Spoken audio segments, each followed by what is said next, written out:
Welcome back. We've got Sam Kelly back with us again. Thanks for coming again, Sam. Absolute pleasure, mate. Thank you. You've been a top session player for years. Has it changed at all over the years? Yes, it has. I think it has. 15, 20 years ago, you walk into a studio with your kit. Yeah. You spent a lot of money on your kit and you spent a lot of time getting it your sound. And you walk in and an engineer will take one look at it and go, gaffer, gaffer, gaffer. And then you end up playing something that sounds like you're playing on somebody's shag pile. Yeah. No tone, nothing at all. And you are expected to perform with this thing that's giving you absolutely no response. Giving you nothing back, sound-wise or even feel-wise. But what I think is happening now is that I think drummers are starting to get a certain amount of respect for what is involved, because of the same criteria. You wouldn't really ask a guitarist to change his guitar or change his strings or his pedals. Yeah, or his pedals or anything. Yeah. To me, if you're hiring me as a drummer, you're taking what I bring. Yeah. The sound of my kit, my experience, etc. Yeah. So you take that. Yeah. You know, if you're looking for something, because I'm sure you've had it where you've gone in and done a session and somebody says, I want you to sound like and play like. Yeah, yeah. I don't play like and I don't sound like someone. And drummers, again, but occasionally you still get, you go in to do a live thing. Yeah. And you're there and bang, bang. And then you know the engineer is going to go, there's a ring on your kit. Drums are supposed to ring. Once you get all those other instruments in, you'll only just get the ring which you want anyway. So, you're and it covers, and one cancels out the other. But they just say they take it all in isolation. Yeah. People spend thousands and thousands of pounds of putting a combination of wood and metal and stuff together to make this thing work and have this sound. Worst thing for me of all is that people will spend thousands on a kit and they buy a 50p pillow and go, wallop! Why not just buy a damn pillow and play? Sorry, I get quite emotional. Calm, Sam. Calm blue water, Sam. Drummers often have to play under certain circumstances which they'd rather not. Has anything like that ever happened to you? Yes, quite recently actually. We were out in Germany. We run a band called Four-Con. It's a six-piece band. And we literally had to set up on a drum riser virtually. We had to get the whole band on that. The only person who didn't have to get on that was the singer, because he'd be around the front. But but you make it work. Yeah. So you looked a bit like the Beatles then, because it was sort of like I think I had the smallest pair of sticks you ever seen in your life. Do you ever get two drum kits set up opposite each other, and then just jam with the person who's come to have a lesson or whatever? We're trying to set that up here. Yeah. We're trying to get another kit. I did it a while back. I went to a place called the Sanctuary in Watford. Nice little studio. You probably know. I think I know, yeah. They let me set up two kits in front of each other. And this guy came along. I haven't seen him since, funnily enough. Okay. But he came along and we sat there and opposite each other. And he said, I didn't realise that you could do it like this, And he said, he said, I thought I'd be getting, and he was wearing a really sort of tight Aaron roller neck jumper. He was really hot and he didn't take it off. I thought, this is bizarre, but we had a great time. Yeah. And I didn't tell him what to do. We just did this. He could see what I was doing. Yeah. So I didn't need to tell him, this is what you've got to do. He could see what I was doing straight ahead of him. Just picking up, straight away. No, I would love to do that. Yeah. I say, at Jerome Studio, we're trying to hopefully kind of get another kit set up that can be permanently based here, and we can do that, because it's one of the best ways of, say, you don't have to kind of, if someone's got any kind of savvy at all, they'll pick up on it if they want to be a drummer. Yeah, I used to watch drummers on Top of the Pops all the time. Right. But I didn't have a drum kit, and at 11 years old, I didn't know how the bass drum had a pedal. So I thought, how do they make that lovely deep sort of, And I thought that when when the cameras weren't on it, they were just doing it on the floating tom. Yeah. They were going. So when I went upstairs to my boxes and upturned washing up bowls, I was doing that all the time, playing to the radio. Bass drum playing to the radio. I was doing the bass drum on there all the time, until miraculously I got shown a drum kit. Simon Phillips, in fact, went to his house. He was 13, I was 11, and he put me off. My feet hardly touched the pedals, but then at least I knew they were pedals, you know. Right. Yeah. And he taught me the basic 4 on the floor, you know, which I kind of knew, but I just knew it that way rather than with the foot. Rather than you know. using that combination. But that actually taught me a little bit about being a bit dexterous, which, you know, I wouldn't have, you know. You wouldn't have possibly No, wouldn't have exactly. developed. No, when exactly, you're yeah. I was relieved not to have to do that anymore, I have to say. So yeah, I mean, that was, but it is all about watching and listening. Because watching Top of the Pops drummers put me in a funny direction. But listening, you know, I mean, did you ever do the thing where you put headphones on and just listen to your favourite tracks and play along to them? To be honest, I didn't. I'm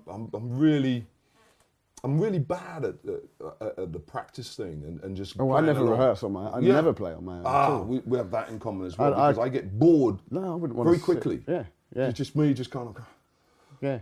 You know, what would I have for dinner? No. But you get, as you say, it doesn't matter whether it's another kit or you just get something to react to work with. Yeah. You could do that for hours, and that interplay. But I wouldn't do it on its own. No, just no, purely no. on its own. Yeah, I was exactly no, I get a the same tennis way. racket and stand in front of the mirror and pretend to be a guitarist. You know. You do? No, I used to when I was 12. God, I was just going to kind of just turn around and just very slightly. Yeah. I might do it at a party. You know. So if you were asked, you know, if you could have only one drummer that you'd say you would consider to be your favourite, who would you say that was? Zigaboo. Ah, Zigaboo Modeliste. Very same. Yeah. Very same. When I saw him, he was acting as a drummer should. He was doing what a drummer should do, but he was also leading the band as well. But again, because he's Zigaboo Modeliste. But they don't. You get again. I think that's kind of one of the things that drummers have and drummers can do is to lead a band. Yeah. And the guys don't realise they're being led. Yeah. Well, that's what the best drummers do, presumably. Exactly. It's just steering. They're being driven. Just steering. Subtly. Yeah. Yeah, that's one of the night for me. I think it was also from our position that we generally were at the back and we can see this thing happening and see. Hopefully, you'll get that interplay, and then people also start looking at each other. Yeah, and if you're jamming, or if you're doing, say you're just kind of in a band that hasn't rehearsed, and you're doing covers and whatever, you need to know where the middle bit is and how to end it and sort of thing. Everybody's looking around at the drummer because they know he's the only one that can see everybody. Exactly. If you want to know if a chorus is going to be repeated again, well, one, you look and see if they're going to go up the mic again. Yeah. But otherwise, if you want to know where a riff is, you look at the fretboard and see if the guitarist is going back down there again, or if he's going up there or whatever. And then you look at the bass player and see if he's clocked it, and then eventually they'll all look at you and you go, yeah, right. And then you do that feeling, and that's it. That's exactly it. That's part of the fun. That's subtle. And I love doing that. Is if it's not rehearsed and you don't know when it's going to end, you don't know how it's going to end, but you manage to get there. Yeah. That's a feeling of achievement when everyone's looking around thinking, oh shit, okay, how are we going to do this? How are we going to do this? And then you manage to control it. You conduct it. I love it when guitarists and singers do the same thing. They will go like that when they want that last back. That resolve or whatever. Yeah, that resolving chord or whatever. It's great because I love that attack, that sort of look. That's as satisfying as that. You know, when you're doing the last. That's right. It's that. You know, it's the punctuation. It's the statement. It's time to clap. Yeah. We've worked hard. Time to clap. You know. That's part of the reason why the rehearsed situation has its place, obviously. Yeah. You know, but as I said, I still even now love going along to jams. Yeah. To play with people. I will sometimes travel 20, 30 miles to go to places where people don't know you. Yeah. You get in that situation. Yeah. Where you get, invariably when you go there, it's like, okay, you wait and you wait and you wait and you put your name on a board and you wait and you wait. And right at the end, there's a bunch of guys that nobody else wants to play with. And they put you in and you're there. And for that moment, it's just you guys. And you make it work. And exactly. You make it work, and they start to trust you very quickly. Yeah. And it's about trust, isn't it? It's about trust. You make it work for them. Always afterwards, there's always this. There's always this. That's it. Thanks very much. It's great. Thanks very much. And it's nice. It's also nice when you, because at the end of the day, you are conducting something, aren't you? You are being a form of conductor. Absolutely. And so people should look to you. Also, if, for instance, you get in a situation where you get maybe two guitar players and they're in their own particular little zone. Yeah. And they won't even look at each other. And you say, you're the one that will hopefully hold this thread together. Yeah, yeah. And they may not look at each other, but they maybe look at you. Yeah. Again, it's that, look, you know, guitar players, you know, drummers are doing this for them. Yeah. That's one of our lots in life. But again, I was out with Roger Chapman in the 80s. And first starting to experience, they say the party thing. I never kind of elevated into sort of drugs as such, but my thing was drink. Yeah. Yeah. And so the whole band was into that. And I mean, you look at somebody's rider, for instance, you know, they have, you know, a bottle of Scotch and a bottle of Irish and a bottle of this and 12 bottles of Chablis. Yeah. You know, for like 6 people.